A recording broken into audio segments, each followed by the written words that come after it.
జిల్లాలోని Vinukonda check post సెంటర్లో 2 రోజుల క్రితం జరిగిన హత్య ఘటన రాష్ట్ర వ్యాప్తంగా సంచలనంగా మారిన సంగతి అందరికీ తెలిసిందే. రోడ్డుపైనే బహిరంగంగా ఒక వైఎస్ఆర్సీపీ కార్యకర్త మరో వైసీపీ కార్యకర్తను కత్తితో నరికి చంపాడు. విచక్షణారహితంగా చేసిన ఆ హత్యకు సంబంధించిన వీడియోలు భయానకంగా ఉన్నాయి.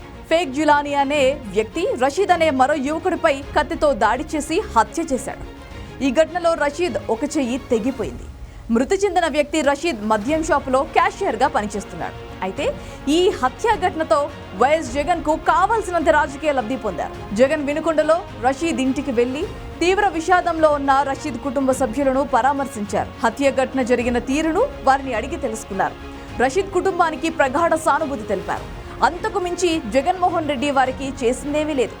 జగన్ అన్న వస్తున్నాడు, ఎంతైనా మాజీ ముఖ్యమంత్రి కదా, ఎంతో ఉపశమనంగా అయినా ఓ 10 లక్షలైనా ఇస్తాడని అందరూ ఆశించారు. కానీ అలా ఆశించిన రషీద్ ఫ్యామిలీకి నిరాశే మిగిలించింది. ఓదార్పు అంటే బాధిత కుటుంబానికి ఎంతో కొంత ఆర్థిక సహాయం చేసి భరోసా ఇస్తుంటారు.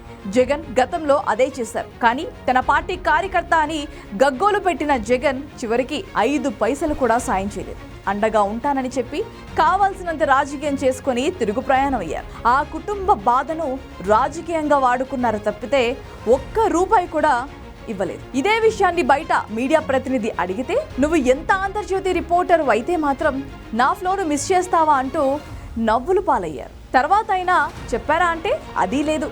రషీద్ అనే వ్యక్తి వైసీపీ హార్డ్ కోర్ అభిమాని అని, చంపిన జిలానీ కూడా వైసీపీనే. ఇద్దరికి గొడవలు అయ్యాయి. వైసీపీలో ఉండగానే ఇద్దరు గంజాయికి బానిసలు అయినట్టుగా స్థానికులు చెబుతున్నారు. మద్యం దుకాణంలో రషీద్ కు ఉద్యోగం ఇప్పించారు వైసీపీ కార్యకర్తలు. ముఖ్యంగా నేర ప్రవృత్తి ఉన్న వారిద్దరికీ ఇలాంటి ఉపాధి గత 5 ఏళ్లలో దొరికింది.